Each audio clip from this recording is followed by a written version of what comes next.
আজকে আমি বৃষ্টিতে ভিজে গেলাম। Hello everyone, good morning. ঘুম থেকে উঠে ফ্রেশ হয়ে সোজা চলে গেলাম কিচেনে। রিশা বলল মাম্মা আলুর পরাঠা খাবো, তো আমি আলুটাকে বয়েল করতে দিয়ে দিলাম। আগের দিন আলুর পরাঠাটা বানিয়েছিলাম, তো ওর খুব ভালো লেগেছিল, আমারও ভালো লেগেছিল, তাই বললো মাম্মা আলুর পরাঠা। আর এখন যেহেতু এক্সাম চলছে তো লাঞ্চ নিয়ে যায় না। এদিকে রিশা পরাঠা খাচ্ছে, আমি মাম্মামের জন্য দুটো বানিয়ে নিলাম। এখনো আমাদের ডাইনিং টেবিল কেনা হয়নি, তো আমরা নিচে বসেই এখন খাই। তারপর বাইরে এসে দেখছি কত বৃষ্টি হয়েছে, তো রিশাকে বললাম মাম্মা তুমি যাও, আমি ছাতা নিয়ে আসছি। আমি রিশাকে ছেড়ে তাড়াতাড়ি বাড়ি এসে গেছি। এসে দেখছি মাম্মা ঘুমাচ্ছে। তারপর চলে আসলাম উপরের ঘরে জামা কাপড়গুলো ওয়াশিং মেশিনে দিতে। আজকে যেহেতু বৃষ্টি হচ্ছে তাই জামা কাপড়গুলো ওয়াশিং মেশিনে ধুয়ে নিলাম। আমাদের এই রুমগুলোতে তোমাদের প্রথমবার নিয়ে আসলাম। তারপর চলে আসলাম আমি আমাদের স্টোর রুমে। আমার কিছু সামান দরকার ছিল, তাই আমি স্টোর রুমে আসলাম।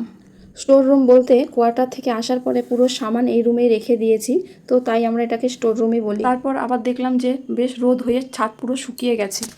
আজকে আমি ছাদে গেছিলাম উচ্ছে তুলতে, গাছে বেশ কয়েকটা উচ্ছে হয়েছে। যতটা হয়েছে আমাদের তিনজনের আরামসে হয়ে যাবে। কি আর করা যাবে, যে লাগিয়েছে সে তো আর খেতে পায় না, আমরাই খাই। গাছের এরকম ফ্রেশ সবজি খেতে বেশ ভালোই লাগে।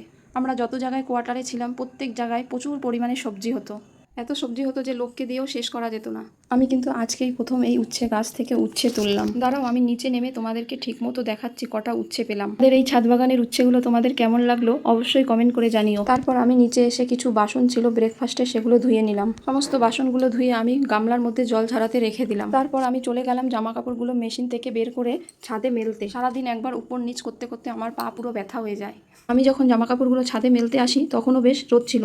আমার জামা কাপড় মেলা শেষ হতে না হতে শুরু হয়ে গেল আবারও বৃষ্টি। এবছরে বৃষ্টির পরিমাণ যথেষ্টই বেশি। টাওয়াল দুটো মেলেছিলাম, সেটা আমি ভুলে গেছিলাম, তো টাওয়াল দুটো তুলতে এসে আমি পুরো ভিজেই গেলাম। তো আজকের ভিডিওটা আমি এখানেই শেষ করলাম। তোমাদের যদি ভালো লাগে অবশ্যই একটা লাইক দিয়ে আমার পাশে থেকো। বাই।